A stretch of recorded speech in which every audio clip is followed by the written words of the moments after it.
우리는 인생을 살다가 보면 두려움이나 걱정을 하게 될 때가 있죠.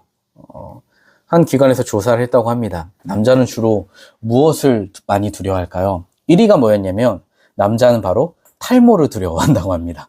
저도 보통 이제 심한 스트레스를 받으면 머리가 이렇게 막 빠지고 막 하더라고요. 20대 시절에 청년부 목사님께 저 머리가 스트레스 받으면 빠지는데 기도 좀 해주세요 했더니 그 목사님이 그러시더라고요. 야, 엘리사랑 바울은 기도 안 해서 대머리인 줄 알아? 기도해도 안 되는 게 있어. 그러니까 탈모는 주님이 오셔도 안 된다 하는 거였죠. 또 두 번째는 자식에게 무시를 당하거나 아니면 공개적인 굴욕을 당하는 거. 그러니까 다시 말해 자기의 명예가 떨어지는 것을 두려워한다고 합니다. 여자는 어떨까요? 여자는 첫 번째로 벌레를 많이 두려워한다고 합니다. 가끔 저희 아내가 저를 다급하게 부를 때가 있습니다. 오빠! 그래서 가보면 벽천장에 벌레가 있다고 잡아달라고 하는 거예요. 제가 잡으면서 그랬어요. 아니, 벌레 입장에서는 몇백 배 큰 여보가 더 공포 아닐까요? 그 덩치에 어디에 쓰시렵니까? 했다가 쫓겨날 뻔한 적이 있죠. 또 두 번째로 여자들은 결혼, 즉 인생의 변화를 두려워한다고 합니다. 그래서 보통 결혼 전날 밤 내가 이 결혼을 잘하는 건가? 잠을 잘 못 자고 고민한다고 해요. 실제로 당일날 결혼식에 안 나타나는 여자분들도 있다고 합니다. 이렇게 우리 인생을 살면서 여러 어려운 상황, 두려움에 걱정에 놓일 때가 있죠. 오늘 본문에서도 그런 사람이 있었습니다. 바로 여호수아죠. 우리 성도님 여호수아가 누군지는 다 아실 거예요. 오늘 본문의 배경을 소개하면 그동안 이스라엘 백성들을 애굽에서 400년 넘게 노예 생활을 했습니다. 기도했어요. 제발 우리를 구해 주십시오. 그러자 하나님께서 모세를 보내셔서 애굽의 10가지 재앙을 일으키시고 홍해의 기적과 함께 그들을 탈출시키셨죠. 그리고는 광야를 지나 가나안 땅으로 인도하셨는데 문제는 이 과정 속에서 이스라엘이 조금만 어려움이 생기고 그러면 불평하고 하나님을 원망했던 거예요.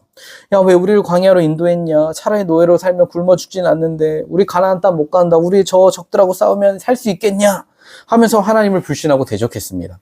그러자 하나님께서 참으시다가 야, 너네 안 되겠다. 너네 아웃. 그리고는 이스라엘 백성들을 광야에서 40년 동안 돌게 하셨어요. 그리고 어른 세대는 다 죽고 이제 새로운 2세대를 데리고 이제 가시는데 오늘 본문에 도착한 곳이 어디냐면 바로 가나안 땅 옆에 있는 모압이라는 곳이었습니다.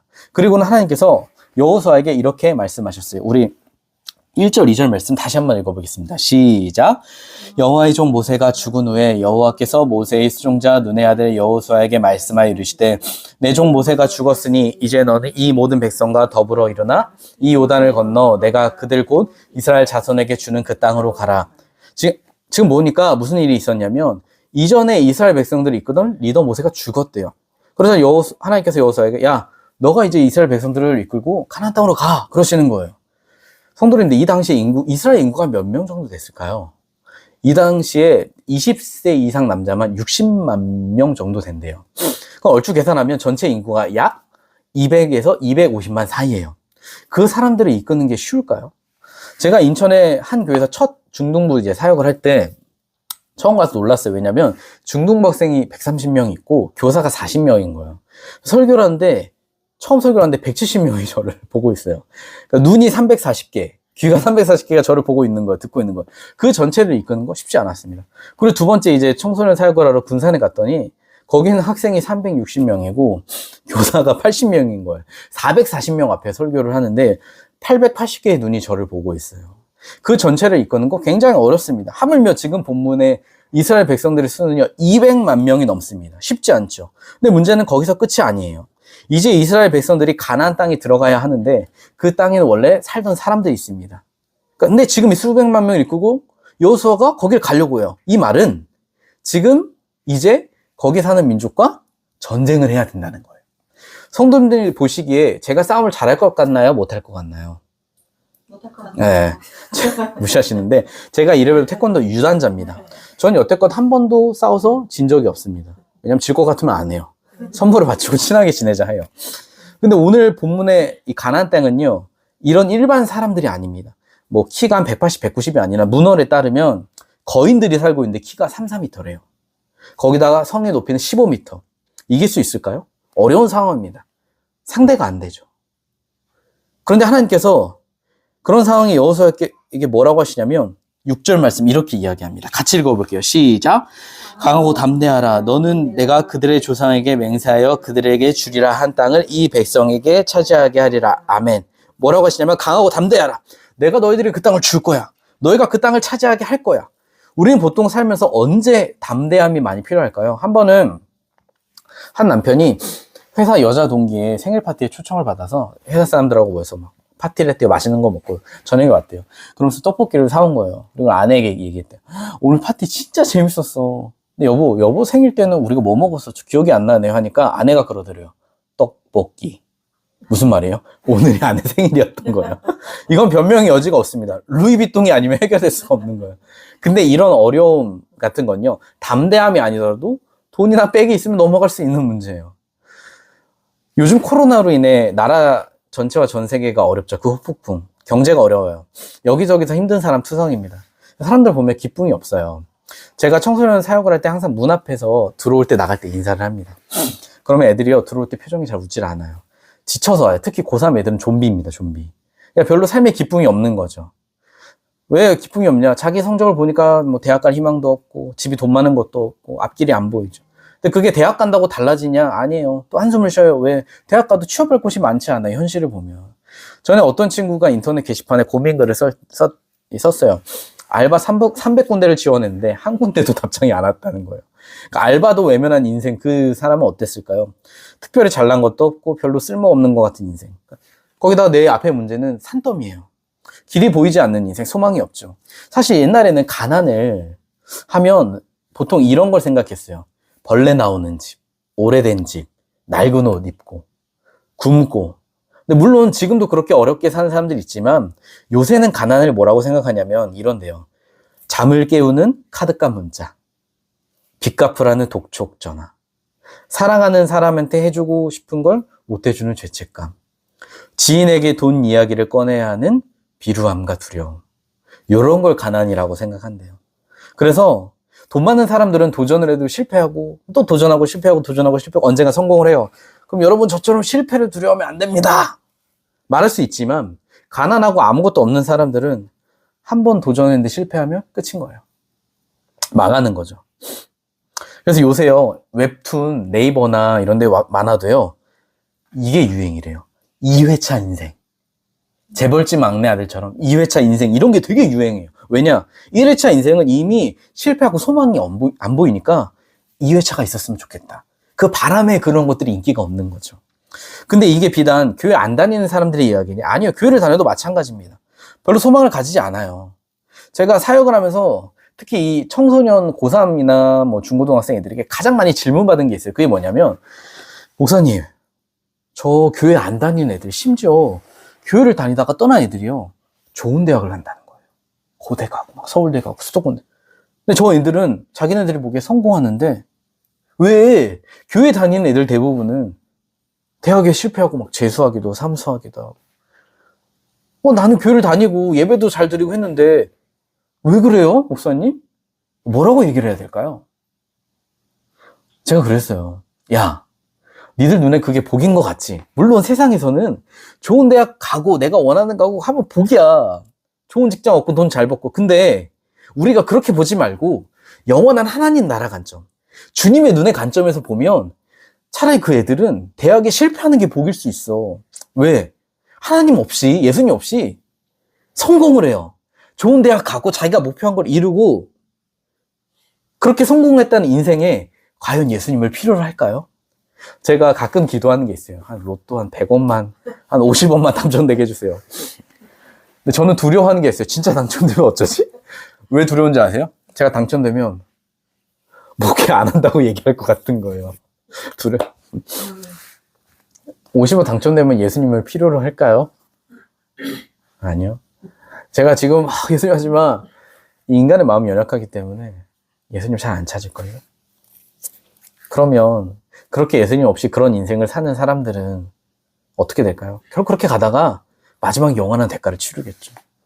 그래서 저는 그렇게 항상 말해요. 야, 나도 수능 실패해가지고 인생 실패했었어. 니들 말대로. 조울증도 걸리고 자살도 나는 생각해봤었어. 자살도 실패했어, 나는. 근데 이렇게 나 같은 환자도 하나님께서 고쳐서 쓰시는데, 야, 니들은 안 쓰시겠냐? 야, 너희들에게 소망이 없어? 그럼 그게 복이야. 왜냐하면 내가 어떻게 해서 주님을 만났냐면 절망했기 때문에 만났거든.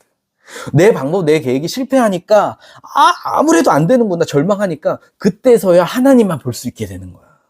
하나님만 붙잡고 그 방법 길을 따라갈 수 있는 거야. 만약 네가 연약해? 그러면 그건 하나님께 최고의 조건이야. 왜? 네가 연약해야 쓸데없이 네 힘 의지하고 그딴 짓 안 하지. 야, 네가 연약해야 하나님의 강함이 네 삶에 드러날 거 아니냐. 누가 대학 갔다고 인생의 성공이라고 말하냐. 인생은 끝까지 가봐야지. 그러니까 너희들 주님만 붙잡고 강하고 담대해. 오늘 본문에서도 하나님께서 여호수아에게 말씀하시는 거예요. 강하고 담대해라. 그런데 그 말씀을 몇 번 하시냐? 무려 8번 하세요. 예전에 제가 어학연수 시절에 영어 기사 인터뷰를 하는데 저에게 그 티처들이 묻더라고요. 가장 존경하는 사람이 누구세요? 그래서 저희 어머니를 저는 가장 존경합니다. 저희 어머니는 한 번도 저희 누나가 공부를 정말 잘했지만 저와 누나를 차별한 적이 없어요. 그러니까 티처들이 그럼 어머니와 같은 분하고 결혼하고 싶으세요? 아니요. 존경하지만 제 스타일은 아니세요. 왜냐하면 저희 어머니 그 당시 항상 특징이 아버지랑 다투시면 무한반복으로 계속 얘기하시는 거예요. 왜요? 내가 이만큼 화났다라는 의미를 전달하는 거죠. 반복하는 거예요. 근데 하나님이 지금 8번 반복을 해서 계속 말씀하세요. 그럼 이건 보통 문제가 아니라 하나님께서 말씀하시는 의미가 있다는 거예요. 그래서 우리는 그걸 보면서 생각을 합니다. 야, 진짜 여호수아도 우리만큼 힘들었나 보다. 지금 거의 제정신이 아닌가 보네. 정신적인 지주였던 리더 모세도 죽고 새 리더가 됐는데 수많은 적들이 있으니까 두렵겠지. 물론 이 본문을 보면 이 말도 어느 정도 맞는 말이에요. 힘들었을 거예요. 그런데 과연 여호수아가 두려워했던 이유가 그것만 있을까요? 사실 이 여호수아는요, 평범한 사람이 아니에요. 한 지파의 리더예요. 출애굽 때부터 10가지 재앙, 홍해 사건, 구름 기둥, 불 기둥, 수많은 기적들을 봤어요. 생각해 보세요. 홍해의 기적이 일어났을 때 200만 명의 사람들이 건너온다고 해봐요. 모세가 손을 내미니까 바다가 갈라졌다는 거예요. 근데 그걸 모든 사람들이 다 봤을까요? 아니에요. 하도 사람들이 많으니까 앞에 사람들만 봤겠죠. 뒷사람들은 무슨 일이 있는지도 몰라요. 그냥 중간부터 뒤에 사람들이 앞 사람 따라가니까 따라간 거지. 근데 이 여호수아는요, 지금으로 따지면 모세의 비서라고요. 앞에서 그거 다 봤어. 심지어 이스라엘이 아말렉과 전쟁을 할 때도 모세가 이렇게 손을 들고 있을 때 여호수아가 전쟁을 지휘했었어요. 그런데 그런 여호수아가 단순히 지금 환경이 어렵다고 벌벌 떨면서 일어나지도 못하고 그렇게 두려워했을까요? 물론 두려움이 조금 있었겠죠. 그런데 오늘 본문에서 하나님께서 강하고 담대하라는 말씀을 단순히 너네 환경이 어려우니까 힘내, 파이팅, 내가 너를 도와주고 인도할 거야 라는 의미만을 담고 있는 게 아니라는 거예요. 그럼 그 이유가 무엇이냐? 하나님의 의도, 말씀이 무엇이냐? 7절, 8절 말씀에 이렇게 나옵니다. 같이 한번 읽어볼게요. 시작. 오직 강하고 극히 담대하여 나의 종 모세가 내게 명령한 그 율법을 다 지켜 행하고 우로나 좌로나 치우치지 말라. 그리하면 어디로 가든지 형통하리니 이 율법책을 내 입에서 떠나지 말게 하며 주야로 그것을 묵상하여 그 안에 기록된 대로 다 지켜 행하라. 그리하면 네 길이 평탄하게 될 것이며 내가 형통하리라. 아멘. 뭐라고 하시냐면 하나님께서 지금 담대하라고 말씀하시는데 그 담대함이 어떤 담대함이냐? 바로 말씀에 대한 담대함이라는 거예요. 다시 말해 하나님께서 그러시는 거예요. 여호수아 넌 이제 새 리더야. 너가 이제 내 말을 듣고 순종해서 저 가나안 땅을 가야 되는데 그 길을 가기 위해서는 강하고 담대해야 돼. 왜? 그 담대함이 없으면 그 길을 걸어갈 수 없거든요. 사랑하는 성도님들, 우리는 흔히 그리스도인들은 삶의 기준이 말씀입니다. 딱 설교를 들으면 뭐라고 하냐면 아멘 그럽니다. 그래, 하나님 말씀대로 살아야지. 근데 그렇게 사는 게 뭐예요? 라고 물으면 잘 대답을 못해요. 그냥 뭐 주일에 말씀 듣고 뭐 매일 말씀 묵상 조금씩 하고 그거 아니에요? 근데요, 성경에서 말씀을 기준으로 산다, 내가 말씀에 의해서 산다라는 의미는요, 그런 의미가 아니라 말씀이 내 삶의 모든 기준이 된다는 거예요. 그래서 하나님의 뜻이 내 삶의 목적이 되고 하나님의 길이 내 전부가 된다는 말이에요. 그래서 하나님이 말씀하셨다 그러면 내가 그 앞에 엎드려 순종하고 그 길을 걸어가겠습니다. 그 의미라고요. 근데 멋있는 말 같죠? 근데 문제는 이게 쉬울까요? 생각해 보세요. 이제 여호수아 임무가 가나안 전쟁을 하는 거예요. 전쟁 리더예요. 근데 사실 누가 봐도 아까 말씀드린 인간적으로 안 되는 전쟁이에요. 옛날 영화 중에 현대 군인이 조선시대로 간 영화가 있어요. 남북 북한 군인들이. 지금 보면 막 이 군사 1000명이 그때 막 중국에 쳐들어와서 막 오는데 10명이 군인들이 총이 있으니까 그 사람들을 다 몰살을 시켜요. 지금 상황이 그래요. 이스라엘에 제대로 된 무기가 있을까요? 전쟁 훈련 받는 사람 없어요. 거기다가 여태까지 전쟁을 이끌었던 리더 모세도 없다고요. 근데 이제 여호수아가 자기가 그 역할을 감당해요. 근데 여호수아가 딱 한 가지 알고 있는 사실이 있었어요. 그게 뭐냐면 이 전쟁은 내가 하는 게 아니라 하나님께서 하실 거다. 환경이 어렵고 소망이 없지만 하나님 말씀 신뢰해서 가면 하나님께서 승리하게 하실 거다. 그거 알아요. 왜? 과거에 이미 수없이 봤거든. 근데 문제는 그 길을 가려면 사람을 두려워하지 않는 믿음이 필요하다는 거예요. 아까 제가 홍해 사건 이야기했잖아요. 다시 한번 생각을 해보자고요. 뒤에서는 애굽의 군사들이 막 전차를 이끌고 이스라엘 백성을 죽이러 와요. 앞이 바다예요. 배가 없어요. 배를 만들 뗏목도 없어요. 배를 만들 시간도 없어요. 도구도 없어요. 헤엄쳐서 갈 수도 없어요. 애기들도 있으니까. 그럼 이제 몰살 직전이에요. 근데 모세가 하나님을 신뢰하고 순종하니까 바다가 갈라져요. 우리는 그냥 설명을 읽으면서 와우, 하나님께서 일하셨네 박수를 치지만 실제로 그 장면 안에 우리가 있다고 생각해보세요. 얼마나 많은 이스라엘 백성들이 모세를 원망하고 하나님을 원망하며 저주했겠어요. 200만 명의 사람들이 와 소리 지르고 막 죽음의 공포 앞에 난리가 나겠죠. 근데 사실 그 순간 가장 두려운 사람이 누굴까요? 이스라엘? 아니요. 모세예요. 왜요?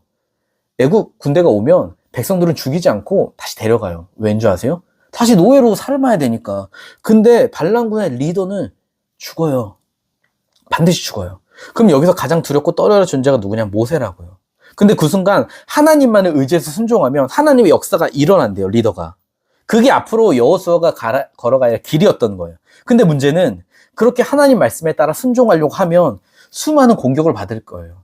마치 이스라엘 백성들이 모세를 향해 원망하고 손가락질하며 너 때문에 이렇게 했던 것처럼. 미친 거 아니야? 지금 뭐 하는 짓이야? 심지어 목숨의 위협도 받을 수 있겠죠. 야, 꼭 그렇게 했어야 되냐? 제가 오랜 기도 끝에 하나님 말씀에 순종해서 우리 교회 공동체를 시작하려고 합니다 라고 막 SNS에 글을 올렸어요.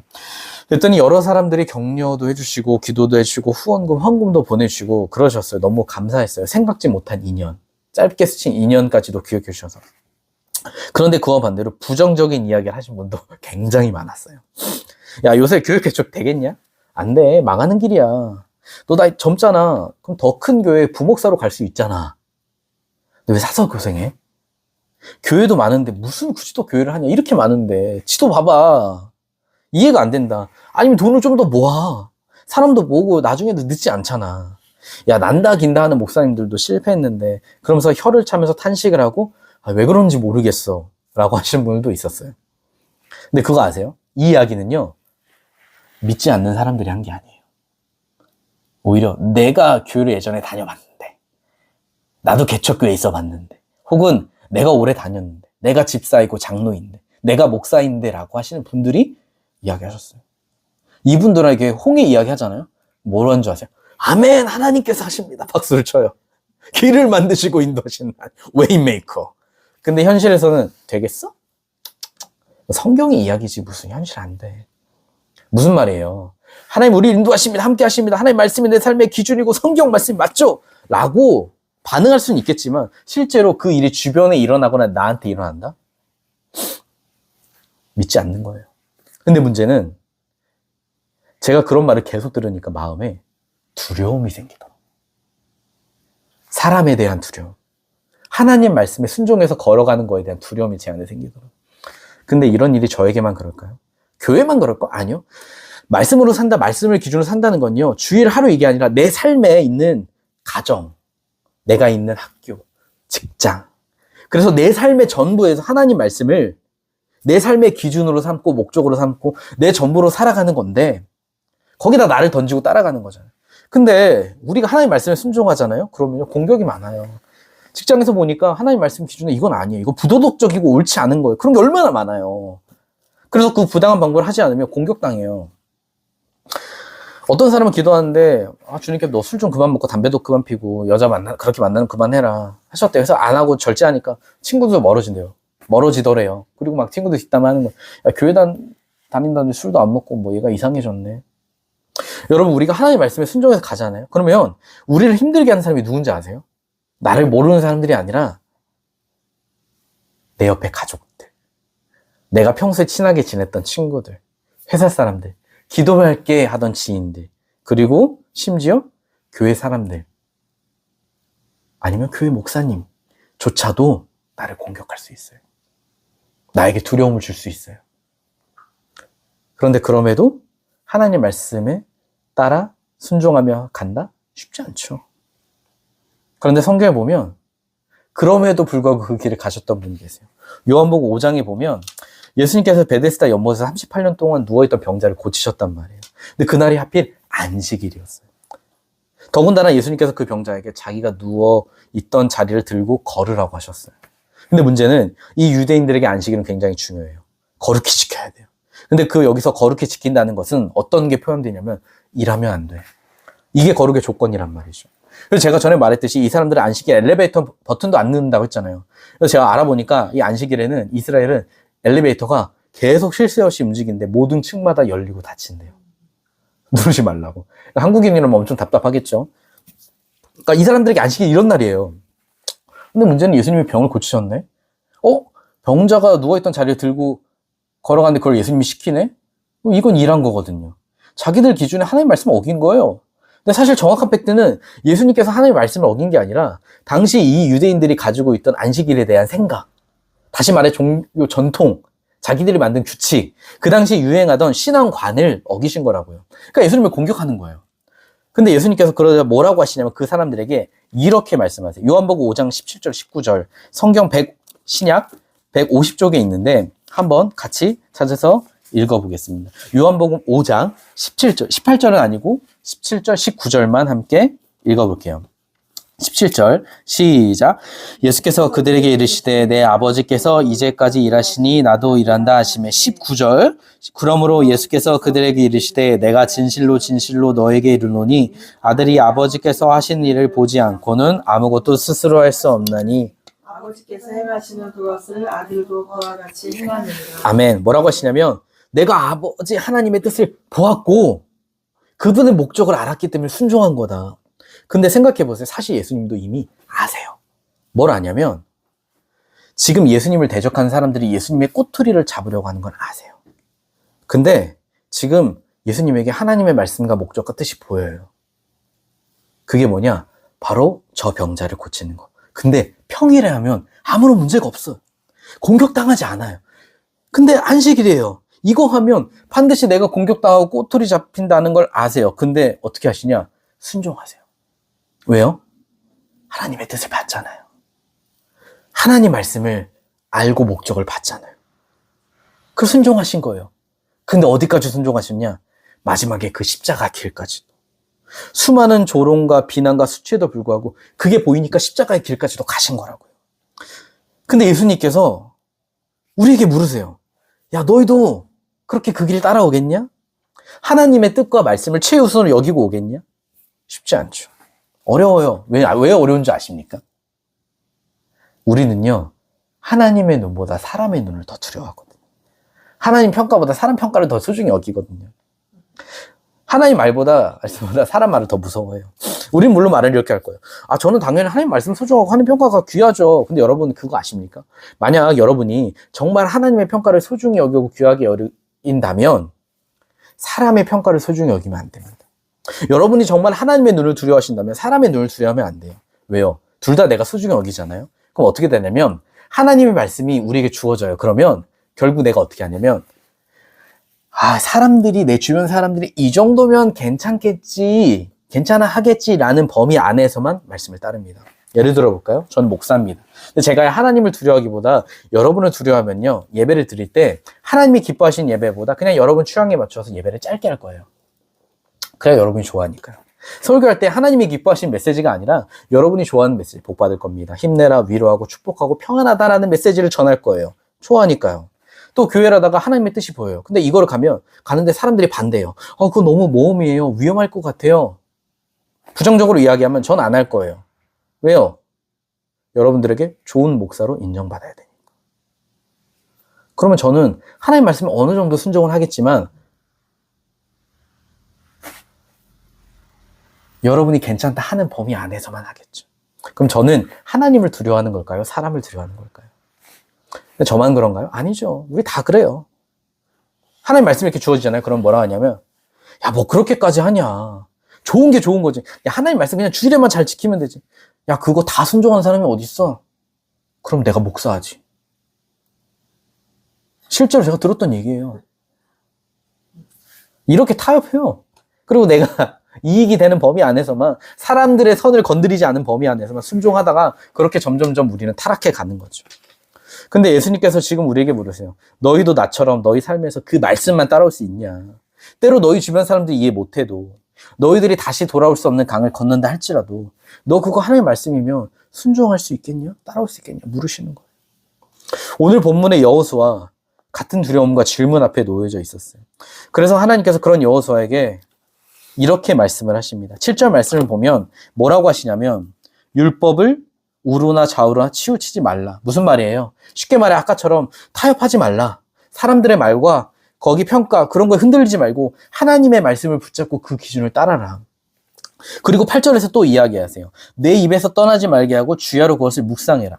왜 하나님께서 율법을 밤낮으로 묵상하라고 했을까요? 우리가 하나님 말씀이 아니라 세상의 소리, 인간의 소리를 계속 듣잖아요. 그럼 어떻게 해요? 저처럼 두려움에 빠지거든요. 그 소리로 잠식이 되는 거예요. 근데 이 성경 안에 뭐가 있냐? 진리가 있으니까, 하나님의 뜻이 있으니까 그게 보이면 두려워하지 않을 수 있대요. 제가 아까 교회 개척을 시작하면서 많은 부정적 이야기를 듣고 두려움이 생겼다고 했잖아요. 사람들이 저한테 계속 물어요. 돈은 있으세요? 없는데요. 많이 있으세요? 없는데. 같이 할 사람 좀 많이 있으세요? 많이 없는데요. 왜요? 망한다는 거죠. 제가 왜 두려워했냐면 그게 인간적으로 좀 맞는 말이에요. 현실적으로 보면 그래. 근데 보니까, 주변을 보니까 어떤 사람은 개척을 하는데, 와, 어떤 큰 교회에서 출신이에요. 돈을 지원해 주는 거예요. 성도도 좀 보내주고. 건물 구하는데 월세가 350만 원에서 400만 원 이런 데서 한대요. 어떤 사람은 아빠가 대형교회 목사예요. 개척을 하는데 거의 건물이 몇백 평 되고 호환찬란하게 막. 돈 걱정이 없어요. 제가 기도했어요. 하나님, 제가 하나님 말씀 따라 순종하는데 저한테는 그 사람들 비교하면 저는 아무것도 없어요. 어떤 사람 비울 수 있죠. 지금 뭐 가정에서 예배 드리니까 그럼 교회야? 주님, 제가 잘 갈 수 있을까요? 두려움 없이. 주님께서 이렇게 얘기하시더라고요. 유석아, 너 두려워하지 마. 너 강하고 담대해. 내가 너 함께 할 거야. 야, 교회를 세우는데 제일 중요한 게 뭘까? 돈일까? 아니면 시장 멤버가 한 번 20, 30명 되고. 환경의 문제가 아니야. 돈이 있다고 건물이 보기에 멋지다고 사람이 오지 않아. 내가 있어야 오는 거야. 생각해봐. 야, 모든 걸 다 갖추고 시작한 그 목사가 교회를 할 때 나를 그만큼 절실히 의지하겠니? 나를 그렇게 정말 찾으면서 주님 아니면 소망이 없습니다라고 하겠니? 나는 그렇게 나를 찾으며 의지하는, 그렇게 믿음으로 걸어가는 사람을 찾고 있어. 그러면서 저는 뭘 딱 보여주시냐면 성경을 보여주시는데 사도행전을 보여주더라고요.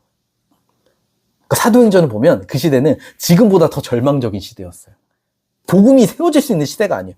근데 어떻게 복음이 딱 전파되고 교회가 세워지는지 보여주시는데, 이 사도들이 있잖아요. 원래 사도들이 다 겁쟁이에요. 예수님 잡혀가실 때 다 도망가고, 전 예수님 몰라요. 거짓말을 하던 사람들. 사람들의 눈을 두려워서 벌벌 떨던 사람들이라고요. 근데 나중에 어떻게 되냐. 주님 말씀하시면 뒤도 안 돌아보고 순종하고 따라가요. 수많은 사람들이 복음을 믿고 교회가 세워지고 기적의 역사가 일어나는데 그들에게 수많은 죽음의 위기가 찾아와요. 위협당하고 감옥에 갇히고. 그래도 두려워하지 않고 담대히 가요. 심지어 죽음의 길인 걸 알고도 가는 거예요. 왜 그랬을까요? 어떻게 그들이 그렇게 두려워하지 않을 수 있었을까? 그들은요, 봤거든요. 예수님이 하나님의 목적을 보고 하나님을 보셨듯이 그들도요, 예수님의 십자가를 봤어요. 부활하신 예수님을 만난 거예요. 그러니까 다른 말로 진짜를 본 거예요. 그래서 끝에 천국이 있다는 걸 알아요. 그러니까 이 세상이 끝이 아니라는 걸 아니까 예수님처럼 그 예수님을 따라 사람들의 말을 두려워하지 않고 그 눈을 두려워하지 않고 하나님 말씀을 두려워하면서 따라가는 거예요. 사랑하는 성도님들, 그러니까 진짜를 본 사람은요, 언젠가는 지나가고 없어질 세상을 두려워하지 않는데요. 그 대신 언젠가 내가 가게 될 영원한 천국을 기대하며 가요. 그래서 하나님 말씀이면 내 생명처럼 여기고 전부로 여기고 자신을 던지는 거죠. 저는 2023년을 마무리하고 24년을 시작하는 우리 성도님들이 하나님의 말씀인 성경을 통해서 진짜이신 예수님을 보기를 소망해요. 세상 두려워하지 말고 하나님의 말씀을 두려워하기를 소망합니다. 하나님의 말씀을 나의 생명으로 여기는 성도님들 되시길 축복해요. 오늘 주님이 우리에게 말씀하십니다. 너네 타협하지 마라. 치우치지 마라. 말씀을 떠나지 마라. 말씀과 함께 머물며 마음에 새겨라. 강하고 담대해라. 내가 너와 함께 하겠다. 하신 그 주님의 능력이 그 말씀을 통해 우리로 하여금 믿음의 발걸음을 걷게 하실 줄 저는 믿어요. 이제 새해가 내일이죠. 다가옵니다. 2024년. 우리가 살아갈 때 2023년을 돌아보면서 내가 이전과는 다른 하나님께서 2024년에 각각의 가정과 교회를 통해서 새롭게 하실 하나님의 일들을 기대하면서 우리 그렇게 매일 주님의 말씀을 먹고 마시며 믿음의 발걸음으로 주님과 동행하시는 우리 성도님들 되시길 예수님의 이름으로 간절히 소망합니다. 말씀을